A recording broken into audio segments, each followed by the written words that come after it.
सत साहिब जी, आप सुन रहे हैं जगत गुरु तत्वदर्शी संत रामपाल जी महाराज द्वारा लिखी पुस्तक धरती ऊपर स्वर्ग, पेज नंबर 43। प्रश्न।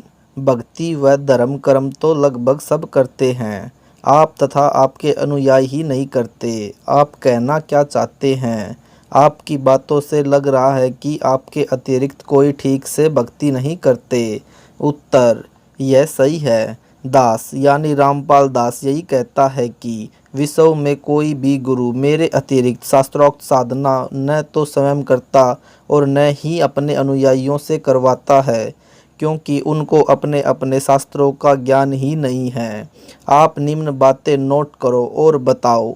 गीता अध्याय 18 श्लोक 62 में गीता बोलने वाला प्रभु अपने से अन्य किस परमेश्वर की शरण में जाने को कहता है? पढ़े यह फोटो कॉपी गीता अध्याय 18 श्लोक 62 की, जो जय दयाल गोविंद का द्वारा अनुवादित है तथा भारत में प्रसिद्ध गीत प्रेस गोरखपुर से प्रकाशित व मुद्रित है। क्या आप जानते हैं गीता अध्याय 7 श्लोक 29 में गीता ज्ञान देने वाला प्रभु ने कहा है कि जो साधक केवल यानी जरा वृद्धावस्था के दुख से तथा मरण यानी मृत्यु के दुख से छूटने के लिए ही प्रयत्नशील है यानी साधना करते हैं, वे यानी तत्ब्रह्म उस ब्रह्म यानी गीता अध्याय 18 श्लोक 62 में बताए परमेश्वर को तथा संपूर्ण अध्यात्म ज्ञान यानी तत्व ज्ञान को तथा संपूर्ण कर्मों को जानते हैं। Page number 44। गीता अध्याय 8 श्लोक 1 में अर्जुन ने गीता ज्ञान देने वाले से प्रश्न किया कि किम तत्ब्रह्म यानी तत्ब्रह्म क्या है, जिसके विषय में आपने गीता अध्याय 7 श्लोक 29 में कहा है। इसका उत्तर गीता ज्ञान बताने वाले प्रभु यानी आपके श्री कृष्ण जी ने गीता अध्याय 8 श्लोक 3 में दिया, कहा कि वह परम अक्षर ब्रह्म है।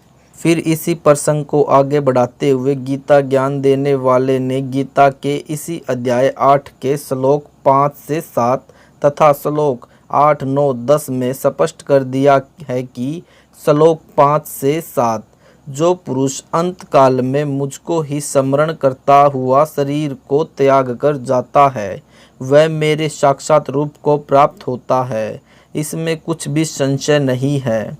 गीता अध्याय 8 के श्लोक 5। हे कुंती पुत्र अर्जुन, अंत काल में मनुष्य यानी साधक जिस जिस भी भाव को यानी इष्ट को स्मरण करता हुआ शरीर का त्याग करता है, उस भाव को ही प्राप्त होता है, क्योंकि वह सदा उसी के भाव से भावित हो रहा है। गीता अध्याय 8 श्लोक 6। इसलिए हे अर्जुन, तू सब समय में निरंतर मेरा स्मरण कर और युद्ध भी कर। इस प्रकार मुझ में समर्पित भाव से युक्त होकर तू निसंदेह मुझको ही प्राप्त होगा। गीता अध्याय 8 श्लोक 7। हे भद्र पुरुष, इन उपरोक्त श्लोकों में तो गीता ज्ञान देने वाले ने अपनी भक्ति करने को कहा है, जिससे उसी को प्राप्त होता है। फिर गीता अध्याय 8 के ही श्लोक नंबर 8, 9, 10 में उस परम अक्षर ब्रह्म की प्राप्ति करने को कहा, जिसके विषय में ऊपर बताया है। गीता अध्याय 8 श्लोक 8, 9, 10। हे पार्थ, परमेश्वर के यानी परम अक्षर ब्रह्म के अभ्यास रूप योग से युक्त दूसरी ओर न जाने वाले चित्त से निरंतर चिंतन करता हुआ मनुष्य परम दिव्य परमेश्वर यानी परम अक्षर ब्रह्म को ही प्राप्त होता है। गीता अध्याय 8 श्लोक नंबर 8। श्रीमान जी ध्यान देना, इस श्लोक 9 में गीता बोलने वाले प्रभु यानी आपके श्री कृष्ण जी ने यह भी स्पष्ट कर दिया है कि वही यानी सर्वस्व दातारम यानी सबका धारण पोषण करने वाला है, जो इस प्रकार है, जो अनादि सबके नियंता सूक्ष्म से अति सूक्ष्म सबके धारण पोषण करने वाले अचिंत्य स्वरूप सूर्य के सदृश प्रकाशमान अज्ञान से अति परे शुद्ध सच्चिदानंद घन परमेश्वर का स्मरण करता है। गीता अध्याय 8 श्लोक 9। वह भक्ति युक्त पुरुष अंत काल में योग बल से यानी भक्ति की शक्ति से प्राणों यानी श्वासों को भ्रिकुटी के मध्य में अच्छी तरह स्थापित करके फिर निश्चल मन से स्मरण करता हुआ उस यानी मेरे से दूसरे दिव्य पुरुष यानी परम अक्षर ब्रह्म यानी परमेश्वर को ही प्राप्त होता है। हे जेंटलमैन, क्या आपको व आपके धर्मगुरुओं को उस परमेश्वर यानी परम अक्षर ब्रह्म का पता है?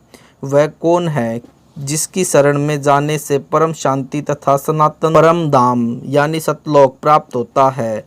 जेंटलमैन ने कहा, कभी सुना ही नहीं। गीता नित्य पढ़ता हूँ, आज आंखें खुली हैं। गीता बोलने वाला नासवान है, परम अक्षर ब्रह्म अविनाशी है। प्रमाण के लिए गीता अध्याय 4 श्लोक 5, अध्याय 2 श्लोक 12, अध्याय 10 श्लोक 2 में पढ़ें, जिनमें गीता ज्ञानदाता ने अपना जन्म मृत्यु होना स्वीकार है, तथा गीता अध्याय 2 श्लोक 17 में तथा अध्याय 15 के श्लोक 17 में अपने से अन्य यानी परम अक्षर ब्रह्म यानी परमेश्वर को अविनाशी बताया है।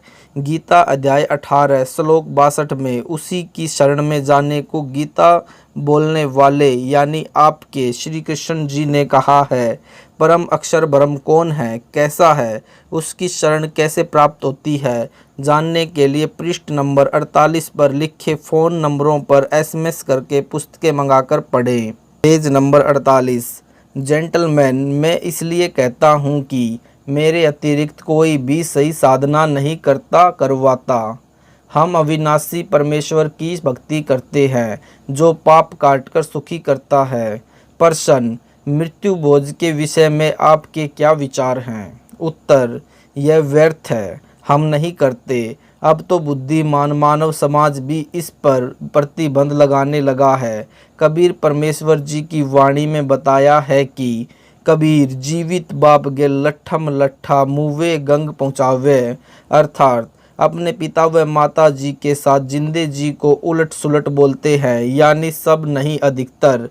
मरने के पश्चात उसकी जली हुई हड्डियों को राख समेत उठाकर पुरोहित के माध्यम से गंगा के जल में प्रवाह करने जाते हैं, फिर उसका काज यानी मृत्यु भोज करते हैं। वह व्यर्थ है। अपने माता पिता को जीवित रहते खिलाओ पिलाओ, अच्छा कपड़ा पहनाओ, प्यार दो। यदि धर्म यज्ञ करना है तो उसके जीवित रहने शास्त्रानुसार कराओ, गुरु बनाओ, मानव जीवन सफल होगा।